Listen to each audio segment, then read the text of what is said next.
और उनसे पूछने लगती है, हे प्रभु, आप ही आदि और अंत है। आपके के कारण काल प्राणी को ग्रहण करता है। किंतु आज मैं आपके पास यह जानने के उद्देश्य से आई हूँ कि शिवलिंग को जल चढ़ाने के नियम क्या है। कौन सी स्त्री शिवलिंग को जल चढ़ा सकती है और कौन सी स्त्री शिवलिंग को जल नहीं चढ़ा सकती। इस विषय में मुझे ज्ञान दीजिए तथा कौन सी स्त्री को सावन सोमवार व्रत का पालन नहीं करना चाहिए। कृपा करें और मेरे मन की आशंकाओं को दूर करें। मित्रों, तब मुस्कुराते हुए भगवान शिव कहते हैं, हे देवी पार्वती, आज आपने उत्तम प्रश्न किया है। शिवलिंग को जल देने के महत्वपूर्ण कुछ नियम होते हैं। उन नियमों का पालन करते हुए ही शिवलिंग को जल देना चाहिए। यदि कोई व्यक्ति इन नियमों का पालन नहीं करता है तो उसे महापाप लगता है। हे देवी, मैं उस स्थान से रुष्ट होकर चला जाता हूँ जहाँ पर इन नियमों का पालन न किया जाए। हे प्रिय, आज मैं उन 3 स्त्रियों के विषय में बताने वाला हूँ जिन्हें शिवलिंग को जल नहीं चढ़ाना चाहिए। इन स्त्रियों को शिवलिंग को जल देने का कोई शुभ फल प्राप्त नहीं होता है। उल्टा इनके द्वारा शिवलिंग को जल चढ़ाने पर उन्हें महापाप ही लगता है। शिवलिंग ही मेरा साक्षात स्वरूप है, जिसकी नित्य पूजा करने वालों की मैं सदैव रक्षा करता हूँ। आपने देखा कि किस प्रकार मात्र 12 वर्ष की आयु वाले मार्कंडेय को अमृतत्व का वरदान प्राप्त हुआ था। हे पार्वती, शिवलिंग को जल चढ़ाने के नियम बताने से पूर्व मैं आपको मेरे परम भक्त सुमति की एक प्राचीन कथा सुनाता हूँ, जिसे आप ध्यान से सुनिए। जो भी स्त्री इस प्राचीन कथा का श्रवण करती है, उसे शिवलिंग को 100 वर्षों तक जल अर्पण करने का पुण्य प्राप्त होता है। इस कथा को जो भी पूरा ध्यान से सुनता है और इसका प्रचार करता है, उसके दुखों का नाश होता है और उसकी दरिद्रता दूर होती है और सदा के लिए वह इस संसार की मोह माया से विरक्त हो जाता है। तब माता पार्वती कहती है, हे स्वामी, आपके मुख से इस कथा का श्रवण करना बड़े सौभाग्य की बात है। कृपया आप मुझसे वह कथा कहिए, मैं इसे ध्यान से पूरा अवश्य सुनूंगी। तब भगवान शिव देवी पार्वती को वह कथा सुनाने लगते हैं। मित्रों, इस कथा को आप ध्यान से पूरा अवश्य सुनिए, क्योंकि आधा अधूरा ज्ञान घातक हो सकता है। तो चलिए आपको सुनाते हैं वह कथा। साथ ही कमेंट में हर हर महादेव अवश्य लिखें। मित्रों, भगवान शिव कहते हैं, हे देवी पार्वती, पूर्व काल की बात है। अक्षयपुरी नगरी में सुखदेव नाम का एक ब्राह्मण निवास करता था। सुखदेव बहुत ही बुद्धिमान, रूपवान, गुणवान और सभी शास्त्रों में पारंगत था। उसने वेदों का भी अध्ययन किया था। उसी के नगर के पास अन्य एक नगर था। उस नगर में सुधर्मा नाम का एक विद्वान ब्राह्मण था। उसकी एक पुत्री थी जिसका नाम सुमति था। वह भगवान शिव की बड़ी सेवा भाव से भक्ति करती थी। नित्य शिवलिंग जल देना और उचित नियमों के पूजा आराधना करने के बाद ही उसके दिनचर्या की शुरुआत होती थी। सुमति में मनचाहे वर को प्राप्त करने हेतु 16 सावन सोमवार के व्रत भी किए थे। उसके पिता सुधर्मा ने बड़े ही लाड़ प्यार से अपनी पुत्री का लालन पालन किया था। उसकी पुत्री अत्यंत रूपवान और गुणवान थी। जब सुमति विवाह के योग्य हुई तो सुधर्मा को अपनी पुत्री के विवाह की चिंता सताने लगी। इसीलिए उसने अपनी पत्नी से कहा, हे प्रिय, हमारी पुत्री अब जवान हो चुकी है, इसीलिए अब इसका विवाह हमें कर देना चाहिए। तब उसकी पत्नी कहती है, हे स्वामी, मेरी दृष्टि में एक विद्वान ब्राह्मण है जो मेरे भाई के नगरी अक्षयपुरी में रहते हैं, जिनका नाम सुखदेव है। मैं तो कहती हूँ हमारी पुत्री का विवाह उन्हीं श्रेष्ठ ब्राह्मण के साथ करा दिया जाए। उनके साथ विवाह करके हमारी पुत्री सुखी जीवन व्यतीत करेगी। तब सुधर्मा कहता है, हे प्रिय, तुम ठीक कहती हो। मैंने भी सुखदेव जी के विषय में बहुत सुना है। हम हमारी पुत्री का विवाह उन्हीं के साथ करेंगे। मैं कल ही उनके पास अपनी पुत्री के विवाह का प्रस्ताव लेकर जाता हूँ। फिर सुधर्मा अपनी पुत्री के विवाह का प्रस्ताव लेकर सुखदेव के घर पर जाता है। तभी सुखदेव घर में अपने माता पिता की सेवा कर रहा होता है। जब सुधर्मा सुखदेव को अपने माता पिता की सेवा करते देखता है तो उसे बड़ा आनंद होता है और प्रसन्नता पूर्वक उसे निहारते हुए सोचता है, अरे वाह, ये ब्राह्मण पुत्र तो कितना महान है। ये तो बड़ी प्रसन्नता से अपने माता पिता की सेवा कर रहा है।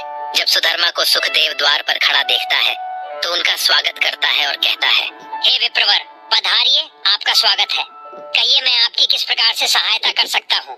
सुखदेव का अतिथि सत्कार देखकर सुधर्मा बहुत प्रसन्न हो जाता है। वह देखता है कि सुखदेव का घर अत्यंत पवित्र और शुद्ध होता है। उसके घर में पूरे विधि विधान के साथ शिवलिंग को स्थापित किया हुआ है और वह उसकी नित्य पूजा करता है। इसी कारण से सुधर्मा को विश्वास हो जाता है कि सुखदेव ही उसकी पुत्री के लिए सर्वोत्तम वर है। तभी सुधर्मा सुखदेव से कहता है, हे विप्रवर, आज मैं आपके पास मेरी पुत्री के साथ आपके विवाह का प्रस्ताव लेकर आया हूँ। मेरी पुत्री के लिए आपके समान श्रेष्ठ वर कहीं और नहीं मिल सकता।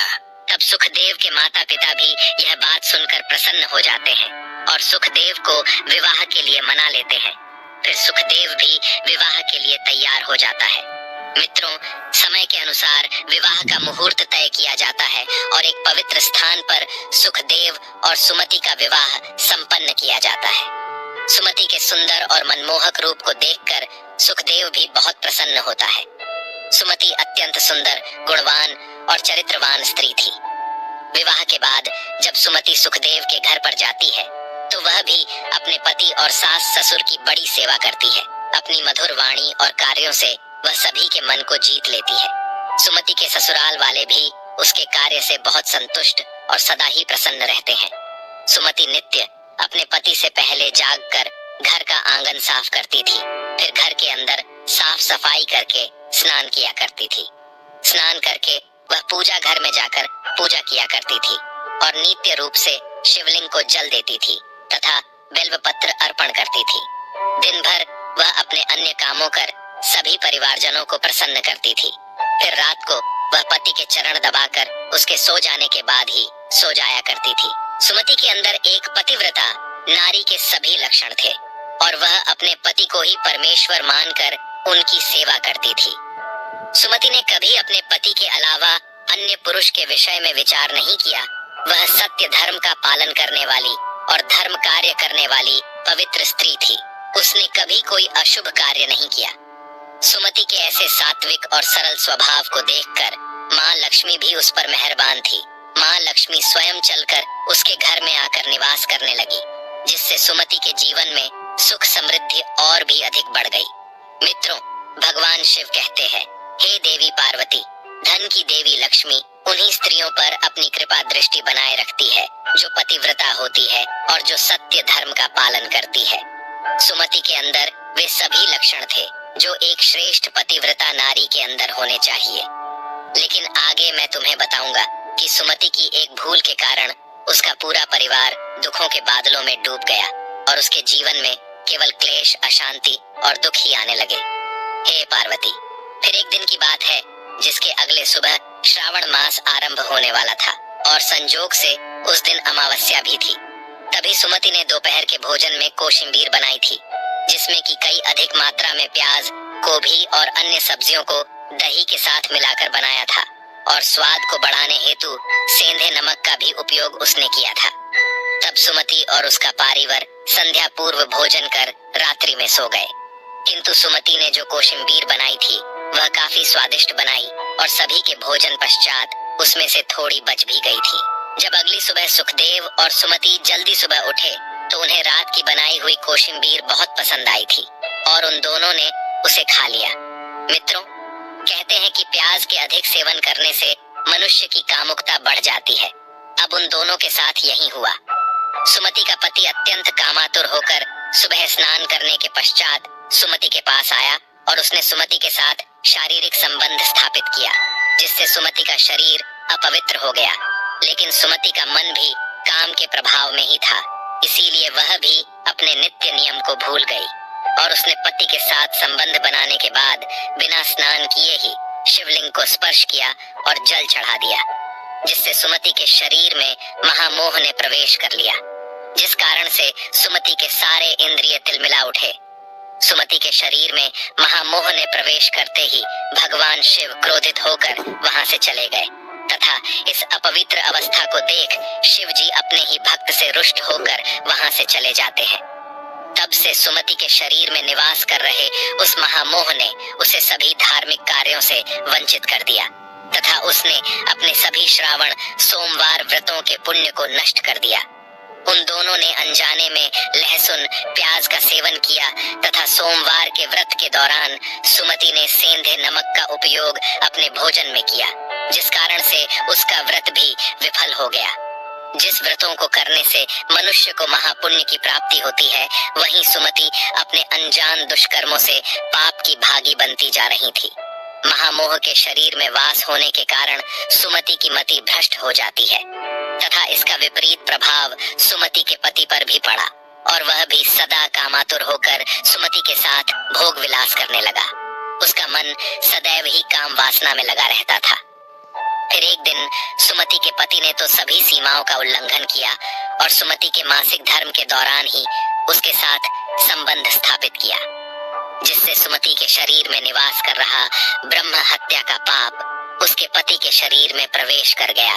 हे देवी, जब स्त्री मासिक धर्म से होती है तो उसके शरीर में 3 दिनों तक ब्रह्म हत्या का पाप निवास करता है, क्योंकि ब्रह्मदेव ने इंद्र के शरीर से ब्रह्म हत्या का पाप निकालकर वृक्ष, जल, अग्नि और अप्सराओं को ग्रहण करने के लिए कहा था।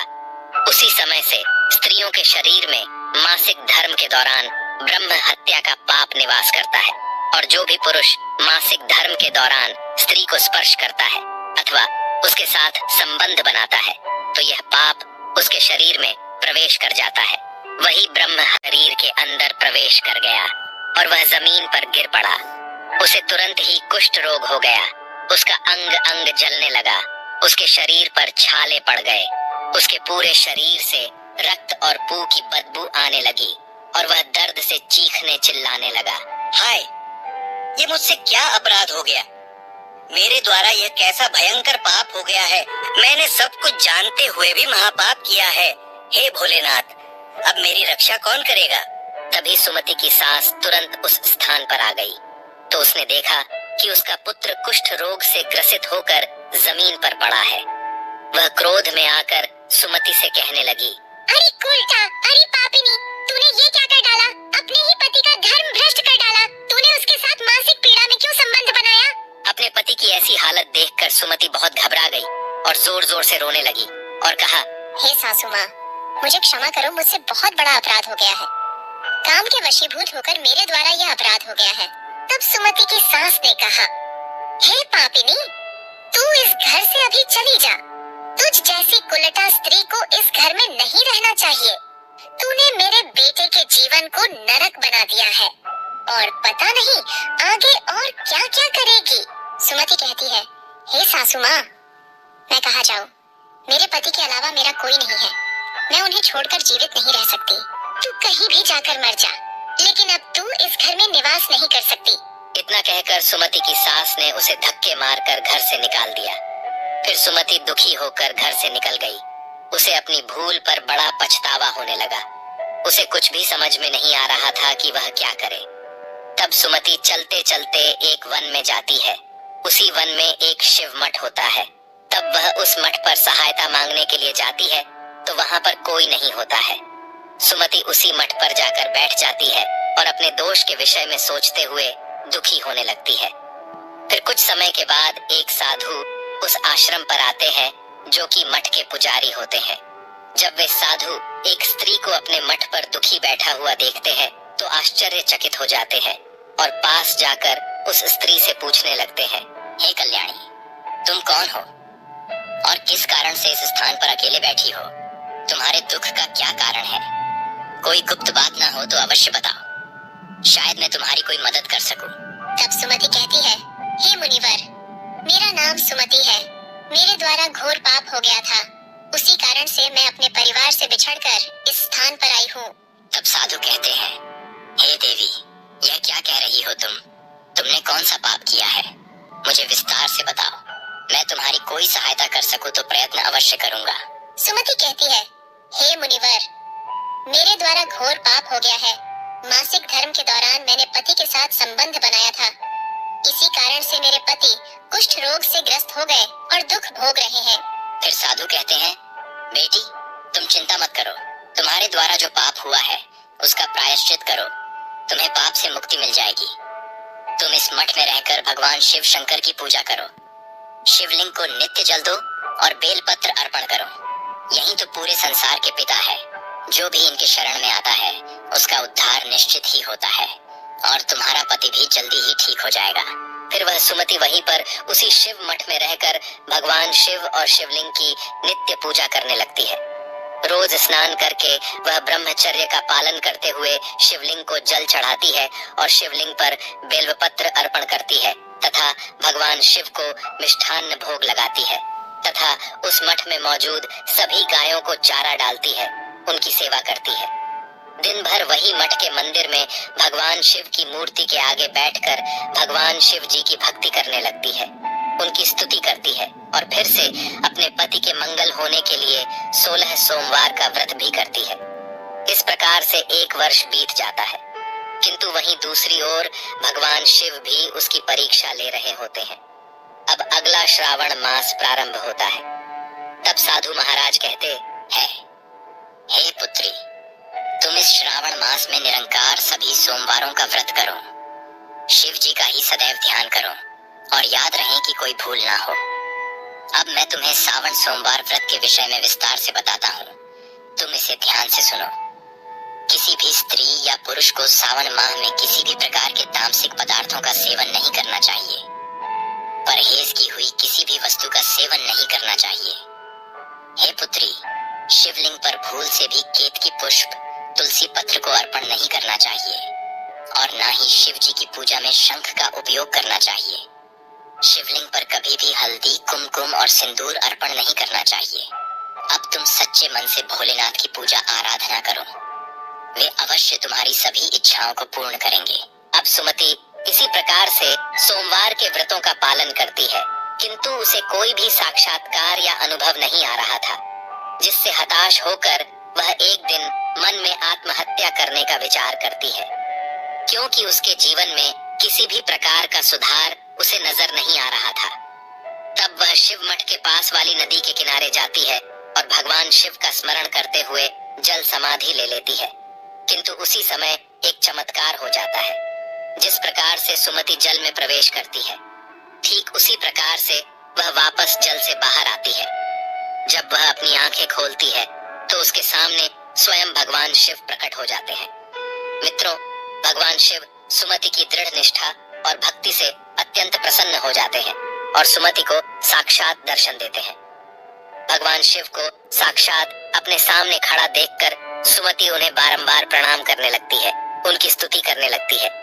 तब भगवान शिव सुमति से कहते हैं, हे पुत्री, तुमने बड़ी ही श्रद्धा से और भक्ति भाव से मेरी आराधना की है, इसीलिए अब मैं तुम पर प्रसन्न हूँ। कहो तुम्हारी क्या कामना है? तब सुमति कहती है, हे प्रभु, कृपया मुझे बताइए, मेरे किस दोष के कारण मेरे अंदर काम का वास हो गया, जिस कारण से मेरे द्वारा घोर पाप हुआ और मेरे पति को कुष्ठ रोग हो गया। भगवान शिव कहते हैं, हे पुत्री, अब तुम ध्यान से सुनो।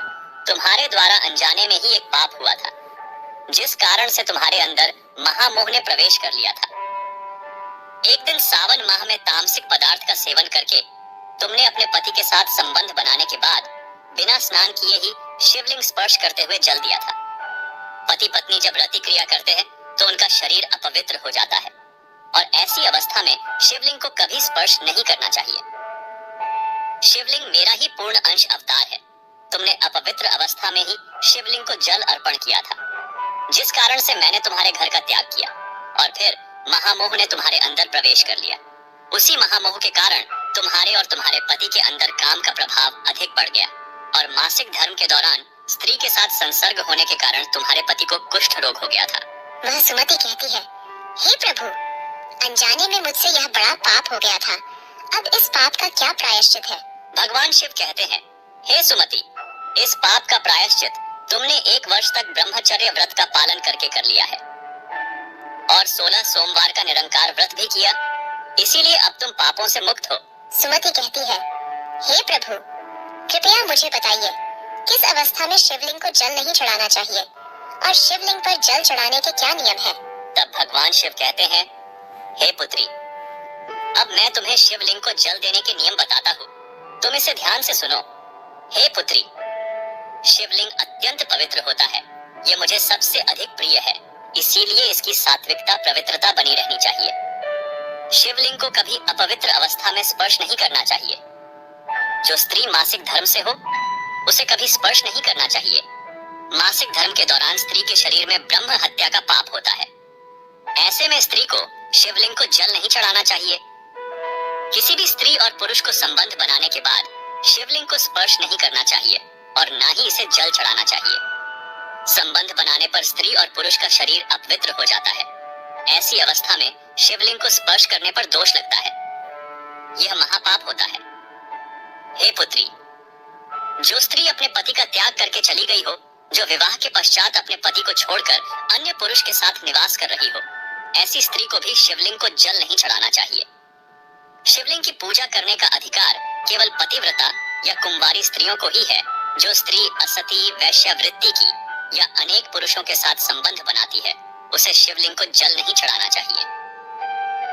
हे सुमति, अब मैंने तुम्हें शिवलिंग को जल देने के संबंध में महत्वपूर्ण नियम बताए हैं। तुम इसे ध्यान में रखो।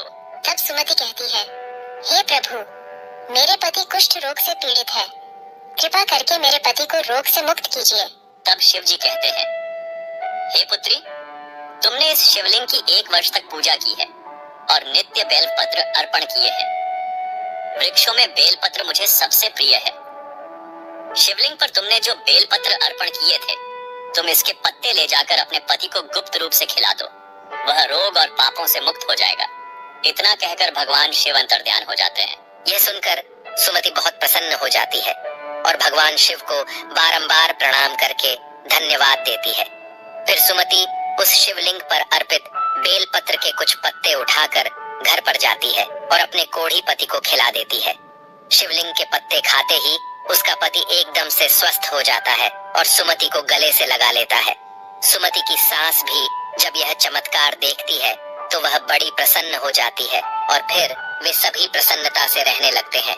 मित्रों, भगवान शिव कहते हैं, हे देवी पार्वती, इसीलिए इन अवस्थाओं में स्त्रियों को शिवलिंग को जल नहीं चढ़ाना चाहिए और ना ही शिवलिंग को स्पर्श करना चाहिए, अन्यथा इसके अशुभ परिणाम भोगने पड़ते हैं, जैसा सुमति के साथ हुआ था। प्रिय दर्शकों, अब हम जानते हैं शिवलिंग से जुड़े कुछ महत्वपूर्ण नियम। क्या आप जानते हैं, भगवान शिव जी की पूजा में यह 3 चीजें उपयोग करना वर्जित है। आपको पुण्य की जगह पाप मिलेगा। तो चलिए जान लेते हैं कौन सी है वह 3 चीजें। सबसे पहले है तुलसी के पत्ते। जी हाँ दोस्तों, तुलसी माता लक्ष्मी का रूप है और माता लक्ष्मी भगवान श्री हरि विष्णु जी की पत्नी, इसलिए तुलसी के पत्ते कभी भी शिवलिंग पर चढ़ाना चाहिए। दूसरा है शंख। शिव जी ने शंखचूड़ नाम के दैत्य का वध किया था और उसी के हड्डियों से शंख की निर्मित हुए है। तीसरा है केतकी का फूल। पुराणों के अनुसार भगवान विष्णु और ब्रह्मा जी के विवाद में केतकी के फूलों ने ब्रह्मा जी के झुंड में साथ दिया था। भगवान शिव इस विवाद में निर्णायक की भूमिका में थे। शिव जी ने केतकी का झुंड पकड़ लिया और उसे श्राप दिया कि उसका उपयोग उनकी पूजा में नहीं किया जाएगा। भगवान शिव जी पीले और सफेद कनेर के फूल पसंद होते हैं। आप उन्हें जरूर अर्पित करें। धतूरे के फल और फूल भी अर्पित कर सकते हैं। साथ ही दूध चंदन से लेप चढ़ाना भी शुभ माना जाता है। पुराणों में शिवलिंग को ही ब्रह्मांड का केंद्र माना गया है। इस केंद्र से समस्त ब्रह्मांड को ऊर्जा प्राप्त होती है।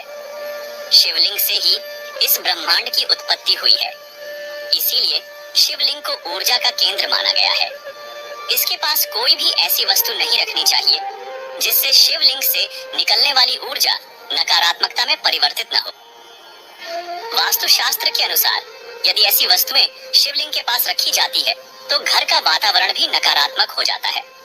जैसे कि एक साथ 2 शिवलिंग, तुलसी का पौधा, कांसे के बर्तन। नंदी को भी पास नहीं रखना चाहिए। नंदी को थोड़ा दूर ही रखना चाहिए। पूजा स्थल पर या उसके आसपास अशुद्ध, अपवित्र और अशुभ समझी जाने वाली वस्तुएं भूलकर भी नहीं रखनी चाहिए, जैसे चमड़े की वस्तुएं, मृत व्यक्ति का अस्थि या कलश, हड्डियां, मांसाहार इत्यादि। मंदिर और उसके आसपास शुद्धता और सात्विकता रहनी चाहिए। जो मनुष्य शिव जी को जल देते समय 1,00,000 बार मृत्युंजय मंत्र का जाप करता है, उसके शरीर के सभी रोग नष्ट हो जाते हैं और उसका शरीर शुद्ध हो जाता है। जो 2,00,000 बार मृत्युंजय मंत्र का जाप करता है, उसे अपनी पूर्व जन्म की बातों का स्मरण होने लगता है। और जो मनुष्य 3 लाख बार मृत्युंजय मंत्र का जाप करता है, उसे काम्य वस्तुओं की प्राप्ति होती है। अर्थात वह जिन वस्तुओं की कामना करता है वह उसे प्राप्त हो जाती है। तो प्रिय दर्शकों, आपको यह कथा कैसी लगी कमेंट करके अवश्य बताएं। जानकारी अच्छी लगी तो वीडियो को लाइक जरूर करें और कमेंट में हर हर महादेव अवश्य लिखें।